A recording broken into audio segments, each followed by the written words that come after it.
ये सब फालतू की बातें हैं, इस पे चर्चा भी नहीं करनी चाहिए, कोई मतलब नहीं बनता इन सारी बातों का। आज देश में बड़े बड़े विषय हैं जिसको लेकर हम लोग को चर्चा करनी चाहिए। जो खबर आपको हम बताने जा रहे हैं वो बीजेपी के लिए बिल्कुल भी ठीक नहीं है। चंद्रबाबू नायडू ने बयान दिया कि वो वक्फ संपत्तियों की हर हाल में रक्षा करेंगे। इफ्तार पार्टी में वो शामिल हुए। जयंत चौधरी ने मेरठ पुलिस के पासपोर्ट जब्त करने वाले बयान को ऑरवेल 1984 बताया। और अब चिराग पासवान ने नमाज रोक पर कहा कि बीजेपी की इन बांटने वाली बातों से वो सहमत नहीं है।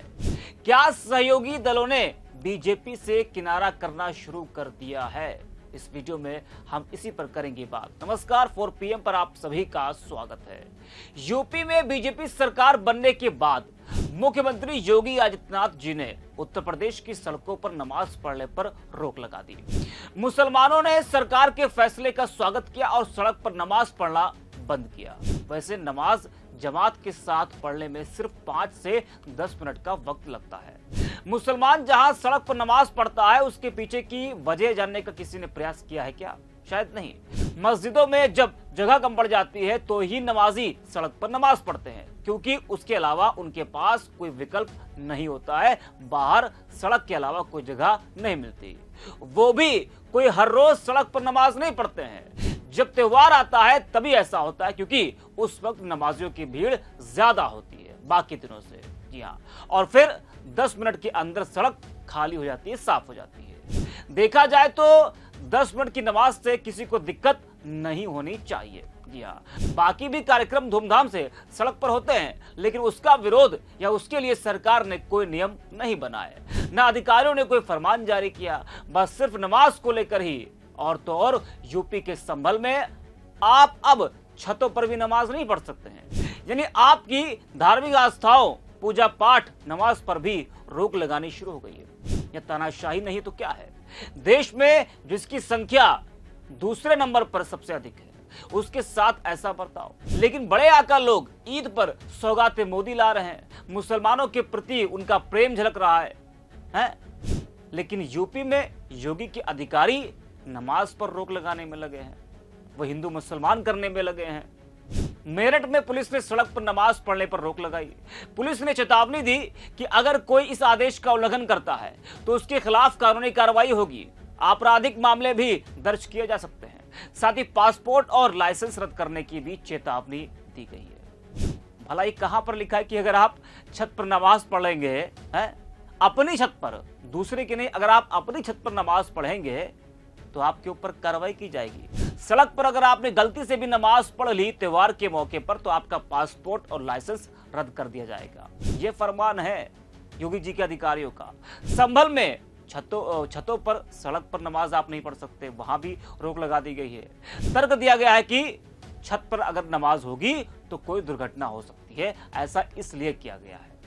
विपक्ष ने इस फैसले का जमकर विरोध किया, लेकिन बड़ी बात, विपक्ष से ज्यादा बीजेपी के सहयोगी दल नाराज चल रहे हैं इस फैसले से। जी हां, विपक्ष से पहले इस फैसले का विरोध सत्ता पक्ष के सहयोगी दल के नेताओं ने किया। जयंत चौधरी ने सोशल मीडिया प्लेटफॉर्म एक्स पर तीखी प्रतिक्रिया देते हुए लिखा था कि ऑरवेल के 1984 जैसा पुलिसिया रवैया। जयंत का इशारा जॉर्ज ऑरवेल के उपन्यास 1984 की थॉट पुलिस की ओर था, जो न केवल लोगों की गतिविधियों पर नजर रखती है बल्कि उनके विचारों तक को नियंत्रित करने की कोशिश करती है। सिर्फ जयंत चौधरी ही नहीं बल्कि केंद्रीय मंत्री लोजपा रामविलास ने भी बीजेपी के फैसले से किनारा किया है। जी हाँ, यूपी में योगी आदित्यनाथ की सरकार द्वारा सड़कों और सार्वजनिक स्थानों पर नमाज पढ़ने पर लगाए गए प्रतिबंध को लेकर देश में सियासी बयानबाजी तेज हो गई है। इस मामले पर अब केंद्र और बिहार की एनडीए सरकार में सहयोगी लोजपा के अध्यक्ष और केंद्रीय मंत्री चिराग पासवान ने बड़ा बयान दिया है। एक टीवी चैनल को दिए इंटरव्यू में उन्होंने कहा कि ये सब फालतू की बातें हैं। यानी कि जब गोदी मीडिया के एंकर ने जिस तरह से उत्तर प्रदेश में कई जिलों में सड़क पर, छतों पर नमाज पढ़ने पर रोक लगाई गई है, तो जब वो सवाल किया चिराग पासवान से तो उस पर चिराग ने कहा ये सब फालतू बातें हैं, इस पर चर्चा भी नहीं करनी चाहिए, इन सब बातों का कोई मतलब ही नहीं बनता है। देश में कई बड़े विषय हैं, कई बड़े मुद्दे हैं जिस पर चर्चा करनी चाहिए। गोदी मीडिया के एंकर भी हैरत में कि ये क्या, हमारा तो प्लान ही फेल हो गया। क्यों चिराग पासवान ने बीजेपी की हाँ में हाँ नहीं मिलाया? चिराग ने कहा कि ऐसे मुद्दे पर चर्चा करने से देश में असहमति का वातावरण बनता है, तनाव का माहौल बनता है, संप्रदायों के बीच में टकराव की स्थिति पैदा होती है। जो जैसा करता आया है इतने सालों से करता रहेगा। ये सब मुद्दे नहीं होते हैं तो आप मुझसे मेरे मंत्रालय और विभाग के काम के बारे में पूछते। चिराग से पूछा गया कि इन सब मुद्दों पर बात उसके सहयोगी एनडीए के घटक दल कर रहे हैं, तो चिराग ने कहा कि मैं अपने सहयोगियों की इस बात से सहमत नहीं हूं। धार्मिक मामलों में हस्तक्षेप नहीं करना चाहिए। जब मैंने इफ्तार पार्टी दी तो मैं टीका लगाकर गया था। ये मेरी व्यक्तिगत आस्था है। आपके धर्म के सम्मान के लिए मैं अपने संस्कार तो नहीं भूलूंगा। कई लोग टीका नहीं लगाते तो क्या वो हिंदू नहीं है? अगर मेरे सहयोगी ऐसे मुद्दे को तुल देते हैं तो मैं उनसे भी सहमत नहीं हूं। आज की तारीख में देश में कई बड़े मुद्दे हैं, उन पर चर्चा करनी चाहिए। जरा चिराग पासवान को आप सुनिए कि उन्होंने क्या कुछ कहा। एक वर्ग का ये कहना है कि अगर सड़क पे नमाज नहीं पढ़ने देना है तो पूरे देश में कीजिए, बीजेपी शासित हर राज्य में कर दीजिए। पूरे यूपी में प्रशासन का ऑर्डर आ जाए कि सड़क पे नमाज पढ़ने नहीं देंगे। कुछ जगहों पर आप रोक रहे हैं। और फिर कुछ लोगों का यह भी कहना है कि अगर ईद के पहले एक दिन पढ़ ही लिया तो क्या ही सड़क घिस तोड़ ही जाएगी। आपका इस पर आपकी राय क्या है? क्योंकि पटना में मुझे याद है, आपको भी पता है, वहां पे सड़क पे नमाज तो होती है। भाई मुझे लगता है ये सब फालतू की बातें हैं, इस पे चर्चा भी नहीं करनी चाहिए। कोई मतलब नहीं बनता इन सारी बातों का। आज देश में बड़े बड़े विषय हैं जिसको लेकर हम लोग को चर्चा करनी चाहिए। और दिक्कत ये होती है कि जब हम लोग ऐसी बेमानी बातों के ऊपर जब हम लोग चर्चा करने लगते हैं, बिना मतलब इससे समाज में, देश में एक तनाव का वातावरण बनता है, एक असहमति का वातावरण बनता है।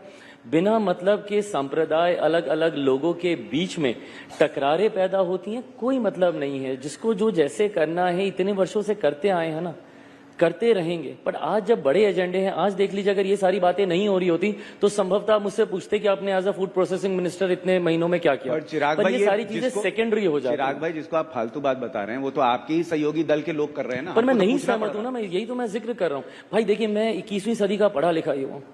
मुझे इन सब बातों से, और मैंने इस बात को बोलते बोलते मैंने कहा है कि धार्मिक विषयों में नहीं इंटरफेयर करना चाहिए। वो व्यक्तिगत आस्था का विषय है। तो देखा और सुना आपने, बीजेपी अपने फैसले से अकेले पड़ती हुई नजर आ रही है। पहले तो जयंत चौधरी ने किनारा किया, फिर अब चिराग पासवान ने भी।